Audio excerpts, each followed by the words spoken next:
Nećete vjerovati kako će vam rajčice rasti kad ovo uradite. Ako želite produženi prinos velikih rajčica sve do zime, obavezno pogledajte video do kraja jer donosimo kombinaciju sastojaka sa kojom ćete to postići.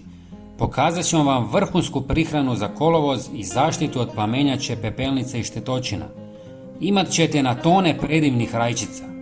August je vrlo važan mjesec za uzgoj rajčica jer tada biljke ulaze u svoju najintenzivniju fazu plodonošenja i zato je ključno znati kako pravilno brinuti o njima kako bi urod bio bogat, plodovi sočni i zdravi, a biljke otporne na bolesti i štetočine. Prije svega zalijevanje je od velike važnosti, ali treba ga raditi umjereno jer rajčice vole vlagu, ali ne podnose da im korijenje stoji u vodi. Najbolje je zalijevati ujutro ili kasno navečer kada je temperatura niža i voda se sporije isparava. Zalijevanje treba usmjeriti direktno na korijen biljke kako ne bi došlo do vlaženja lišća jer mokri listovi povećavaju rizik od gljivišnih bolesti poput plamenjače. Osim redovnog zalijevanja, vrlo je korisno koristiti malč od slame, suhog lišća ili sličnog materijala koji pomaže zadržavanju vlage u tlu, sprječava rast korova i štiti biljke od temperaturnih oscilacija, što je posebno važno u toplim ljetnim danima. Prihrana rajčica u augustu također ima veliku ulogu jer biljke tada trebaju dodatnu energiju da bi nastavile razvijati plodove i održale zdravlje. Idealno je koristiti prirodna gnojiva bogata kalijem i fosforom jer ti elementi potiču cvjetanje, plodonošenje i jačaju otpornost biljke na bolesti. Najbolje je prihranu obaviti svakih 10 do 15 dana koristeći tekuća gnojiva ili prirodne pripravke poput komposta. Također treba ukloniti sve bolesne ili žute listove jer oni mogu biti izvor infekcije i smanjiti protok hranjivih tvari prema plodovima. Još jedna važna stavka je redovito provjeravanje biljaka na prisutnost štetočina. U augustu se često pojavljuju lisne uši, paukove grinje i razni crvi koji mogu ozbiljno ugroziti urod. Za njihovu kontrolu preporučuje se upotreba prirodnih insekticida koje ćemo vam uskoro pokazati. Ukoliko se primijeti veće oštećenje, potrebno je odmah reagirati kako bi se spriječilo širenje štetočina na druge biljke. Također je dobro redovito uklanjati izboje koji rastu između glavnog stabiljke i grana jer oni troše energiju biljke bez da daju plodove. Taj postupak pomaže da biljka usmjeri svu svoju snagu na razvoj većih i kvalitetnijih plodova. Osim toga, potrebno je pratiti vlagu tla i po potrebi dodatno zalijevati, posebno u suhim i vrućim danima, jer dehidrirane biljke daju manje plodova i mogu brže oslabiti.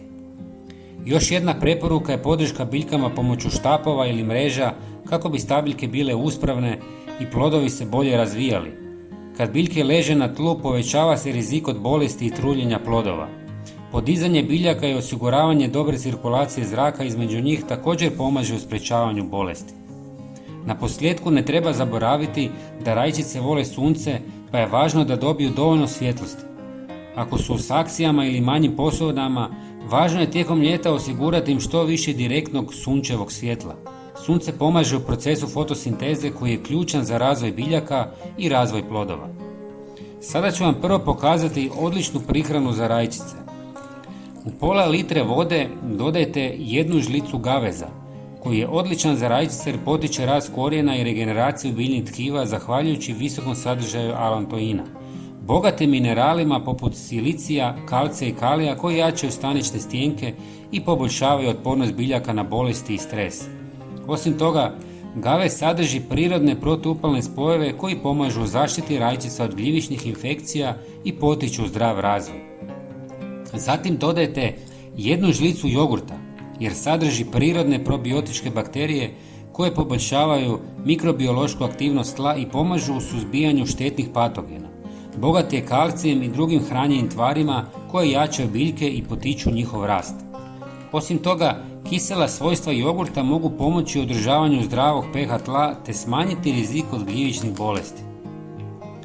Treći sastojak je žlica suhog kvasca jer sadrži vitamine, minerale i enzime koji potiču aktivnost korisnih mikroorganizama u tlu, što poboljšava plodnost i strukturu tla. Kvasac također ubrzava razgradnju organske materije, oslobađajući hranjive tvari koje biljke lakše usvajaju. Osim toga, stimulira rast korijena i jača otpornost rajčica na stresne uvjete poput suše ili bolesti. I na kraju dodajte pola žlice meda, koji je izvrstan dodatak kvasu jer mu pruža prirodni izvor šećera koji kvasac koristi za bržu fermentaciju i razmnožavanje. Tako med pomaže u stvaranju korisnih mikroorganizama u tlu, što pozitivno utječe na zdravlje i rast biljaka poput rajčica. Sve ostavite 2 sata u vodi i zatim procijedite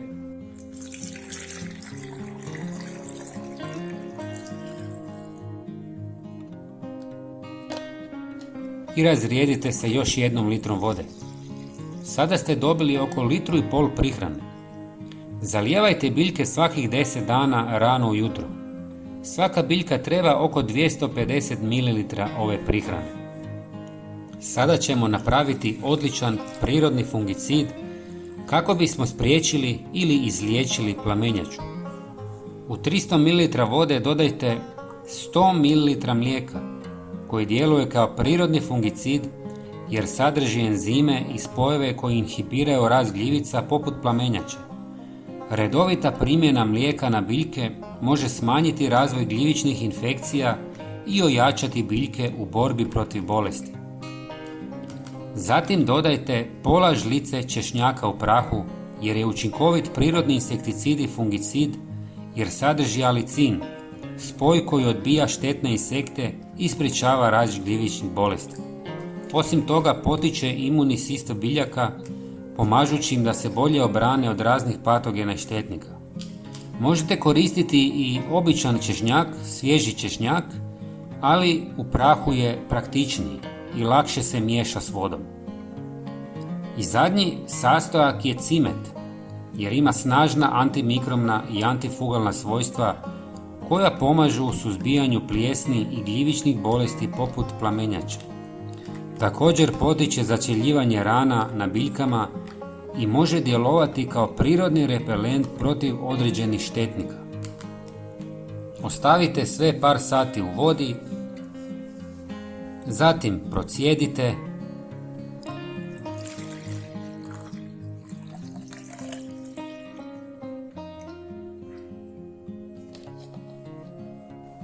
i razrijedite sa još 1 litrom vode. Prskajte biljke kasno uveče jednom tjedno. Prijatelji, napišite nam iz kojeg grada nas gledate. Volim upoznavati ljude iz različitih krajeva. I obavezno podijelite ovaj video sa poznanicima kako bismo i njima pomogli. Pogledajte i naš sljedeći video koji vam se prikazuje na ekranu. Hvala vam puno i pozdrav!